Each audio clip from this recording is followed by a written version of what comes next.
2025 was a pretty garbage year for most people. Thankfully, we had a metric shit ton of incredible music to make us feel better about everything that's been happening. Stay tuned to find out what cracked my list, and welcome back to your favorite English teacher turned rap analyst, Ray Garish.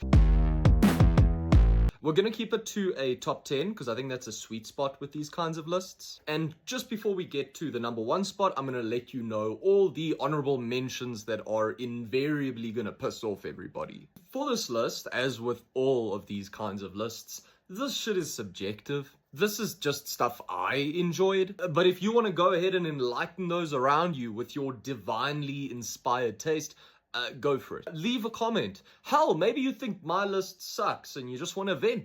Please feel free as well. I kind of need the engagement. And if you like my list and my channel as a whole, please consider subscribing. And with that in mind, let's jump into number 10.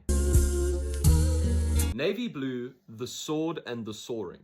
Okay, so this doesn't exactly bump in the whip in a traditional sense, but it may very well be one of the most poetic rap albums I've heard in a while. Hailing from the Earl Sweatshirt school of stream of consciousness, drumless rap mantras, Navy Blue utilizes stunning, hypnotic samples that are equal parts tranquil and heartbreaking. Navy Blue's words are wise and introspective, delving into a range of topics with sage-like maturity. It's almost like you're talking to a cool older cousin that's giving you advice. Nut trickling out of her bottom and her throat like a lozenge. Night Green Side of Things, Rap Ferreira. I was very late to this album. I think I only started listening to it like 3 weeks ago. And man, I wish I got to this sooner because some of my favorite songs of the whole year are right here on this project. Kenny Siegel's intricate, sparse production combined with Rap Ferreira's smooth, enunciated rapping kind of makes you feel like you're stuck in a K-hole with your therapist, but like in a good way. And there's a surprising amount of versatility here. The groovy bass line and slick bars on Dazzle on the Casual will have you feeling like the coolest motherfucker ever. But then later on the album, we get these sour horns and a heartbreaking contemplation of human violence on Defense Attorney, where Ferreira tries to make a case for humanity's humanity. And then there's songs like Flu Game and Blood Quantum that might send you out of your body. The sonics are legit that weird. I like odd sounding shit, and this is pretty odd, but also heartfelt. Rap Ferreira always highlights the meaning in meaninglessness. It's depressive, but somewhat paradoxically also pretty hopeful and regularly funny. Ferreira has an oddball sense of humor that he balances really well with genuine compassion. How you trying to talk with all them balls up in your mouth? I haven't seen this project pop up on many year-end lists, but it's growing on me a lot. So please, please, please do check it out. Lotus, Little Simz. Little Simz has been carrying the entire weight of Gen Z lyricism on her back, almost alone, and I don't think we ever give her enough credit for it. Lotus is the latest evidence of this in Simz' catalog, and the first album in a while to not feature longtime collaborator Inflo, who produced and co-wrote some of Simz' best material, including Sometimes I Might Be Introvert and No Thank You, and her favorite album of mine, A Grey Area. And Lotus proves that more than just being a fierce technical rapper, Simz had the sauce to do this with or without Inflo, whether it's a banger like Flood or Lion, or something more introspective like Lonely or Free. And then you've got Young, which almost sounds like a Gorillaz song. We're just young and dumb. It's like so kooky sounding. You've got Simz rapping in a posh British accent. Who's that creeping in my window? It's so weird, but it sounds so good. You will not find a whack bar on this album. You won't find an underwhelming performance on this album. What you will find is a young artist who, despite feeling tired, burnt out, and disillusioned, is nonetheless on the top of her game and has channeled that weary rage into one of the year's most propulsive rap releases. Don't miss it. People is fed from the palm of a tyrant, Michelin star. Mercy, Armand Hammer and The Alchemist. I'll keep this brief because I did a full-length review of this project when it came out on my channel. Shameless self-plug. But did people listen to this album with their fucking ears? I'm looking at you, Fantano. Woods and Lucid drop track after track of quotable bars, some of which I think I'll throw up on the screen now, and they tackle a range of topics, some political, like Woods' haunting depictions of genocidal violence on You Know My Body, and some personal, like Elucid's heart-aching, self-loathing soliloquy on Dog-Eared, which might be one of my favorite verses of the year. Everything's justified when you're starving, right? It's just heartbreaking shit, man. Alchemist's production here might not be his flashiest or playlist friendly, but the way Armand Hammer perfectly read the vibes of these beats and elevate them through their obtuse, cerebral songwriting is a skill of its own. Live, Laugh, Love, Earl Sweatshirt. For a while in 2025, I was just gonna put Earl at number 1. Let's be honest, you can't touch his pen. His production is like smoking weed through your ears. And there isn't a single skip on this new album of his. More importantly, it's just really wonderful to hear Earl doing well. He's got a wife and kids and friends, and that personal security comes through in his music, with themes of fellowship and community, and self-knowledge being at the forefront of this release. And I'm South African, so I'm probably a little biased. But also, look at these lyrics, guys. You could get any of these tatted on you and it would make for some quality ink. I've said it for a while and I'll say it again. Earl is one of the best writers in hip-hop right now. And hearing him open up and come at new topics with greater maturity and wisdom is such a blessing for us as listeners. Hop out the fishbowl with a fistful of cash and a lip bogey. Lift the irons up, ships and boats tip the keel, pick the sirens. Sortilege, Gabe Nandez and DJ Preservation. Maybe it's just the badass album cover, but Gabe Nandez joins a car and Lupe Fiasco as rap's lyrical samurais. Oh, and Wu-Tang. I guess they kind of did that whole thing first. Across 14 tracks and 39 minutes, Nandez weaves surreal tales across various times and locations, all of them woozy, intoxicating, and really fucking cool sounding. He sounds like a fucking Jedi or something, man. His delivery and flow remind me quite a lot of MF Doom, just a little less kooky and a little bit more mystical and poetic. And Preservation's beats, dude, that beat switch on Bassinet, and that weird distorted choir on Lotus Flower. It's like the dude took everything that he learned from Ethiops with Billy Woods and gave it all a more ethereal, foggy vibe. But whenever I listen to this, I just picture Gabe Nandez and DJ Preservation walking slowly out of the mist, ready to tell tales of where they've been and what they've seen and who they've met. Stacking my medals like Legos from scores I settle, sit and watch the peasants settle for pebbles, get on my level. What? What? Who's flowing like this? Okay, a couple of guys, but Nandez is pretty good. This is by far the most underappreciated album this year, so guys, please do check it out. And keep an eye on Nandez, because I think he's got more great things coming. LI's finest craftmatic. This ain't the sit-down pillow top package. Cabin in the Sky, De La Soul. I'm not actually a longtime De La Soul fan. I had previously only listened to their first album, 3 Feet High and Rising, because that's like classic hip-hop listening material. But this new project, it really touched something in me. Actually, it's really an understatement. It just had me in tears. Of all the albums coming out of Nas's Legend Has It series, this is definitely the most essential. And it's not just because of Dave's passing, but because Pros Deucenos, Mace, and everyone behind this thing basically turned it into a giant celebration of hip-hop culture. And you get it all on this album.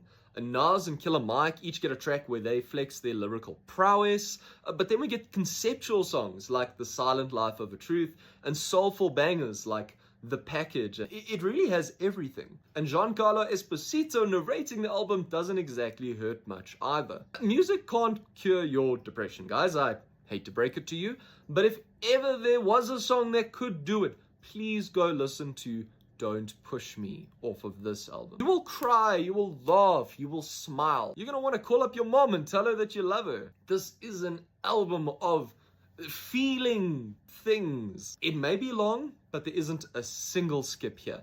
Actually, even at an hour and 11 minutes, I feel like I could listen to even more. That's how good this is.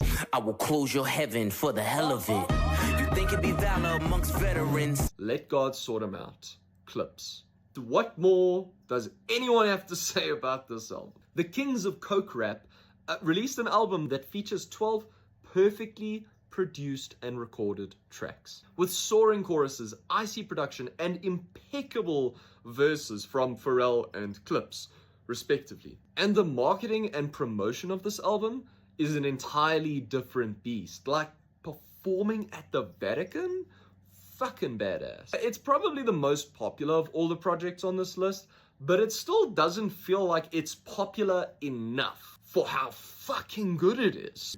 I actually made a video trying to unpack every single Coke metaphor on this album, which you should definitely check out. And in making that video, I kind of gained a new appreciation for how good the writing on this album is. There's so many layers of meaning. The message of hope, resilience, and discipline is honestly quite inspiring. But of course, if you just want to listen to funny Coke metaphors over some of the year's hardest beats, it works for that as well.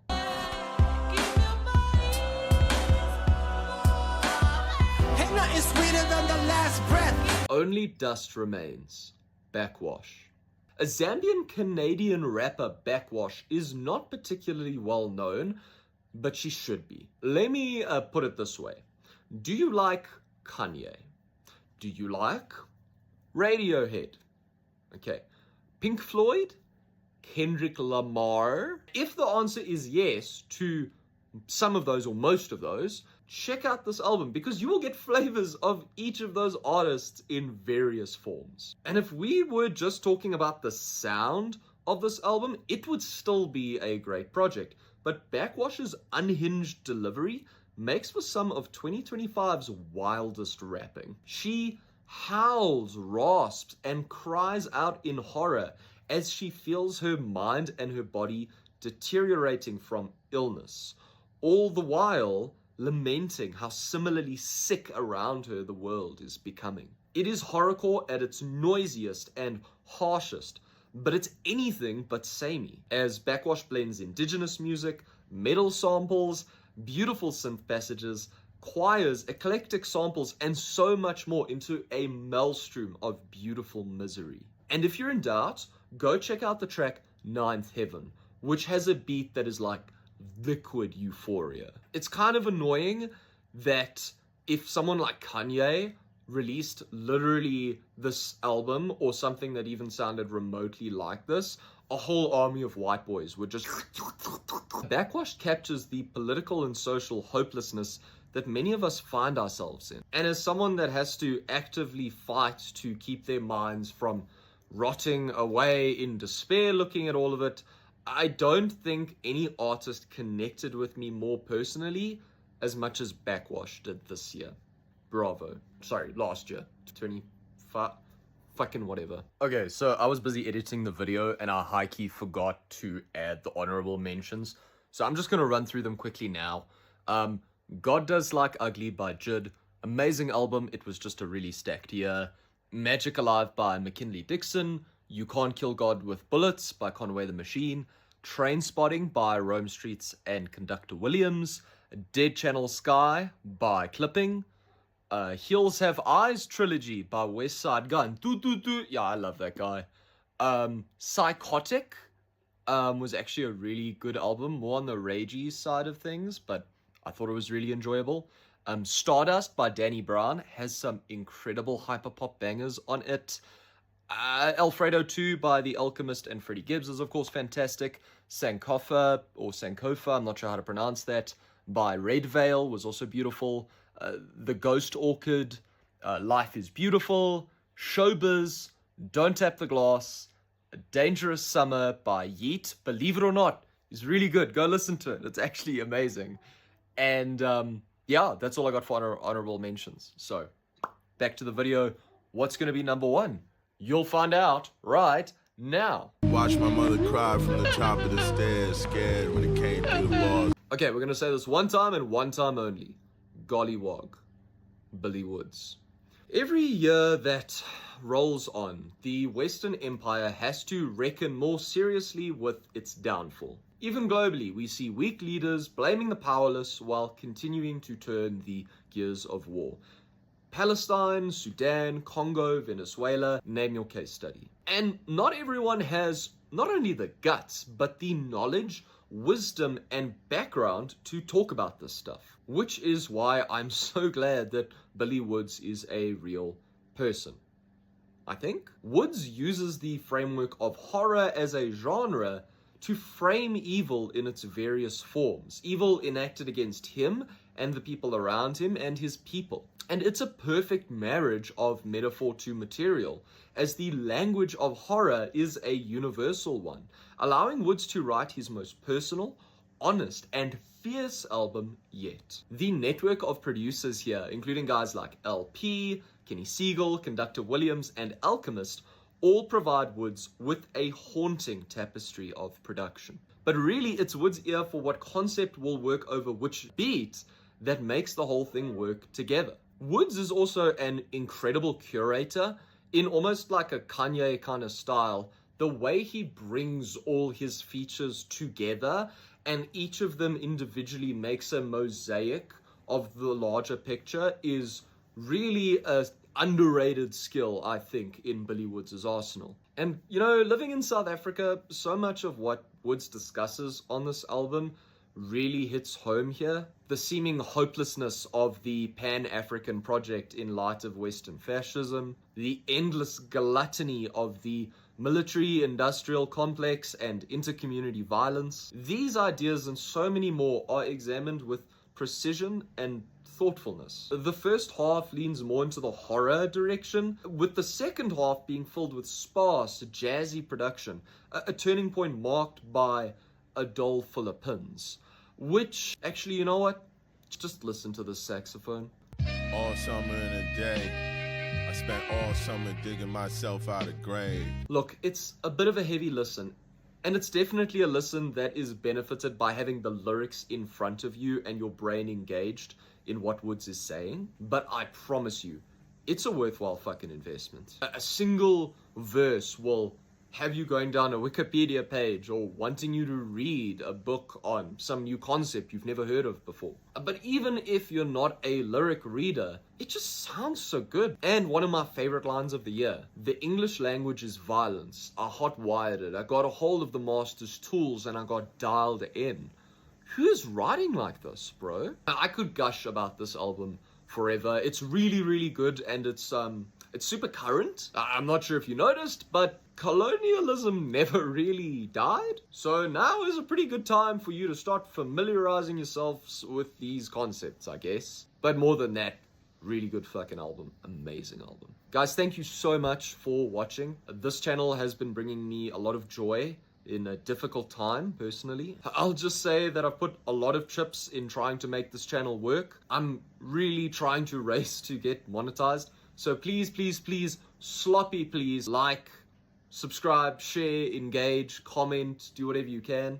I'm especially a fan of comments because that's where I can engage with you guys and we can discuss things. So please do drop a comment below if you've got a thought that you would like to share. But more than that though, I just love arguing with people who think differently to me. So let me know, what albums did I miss? Am I trying to be a contrarian by not putting clips at number 1?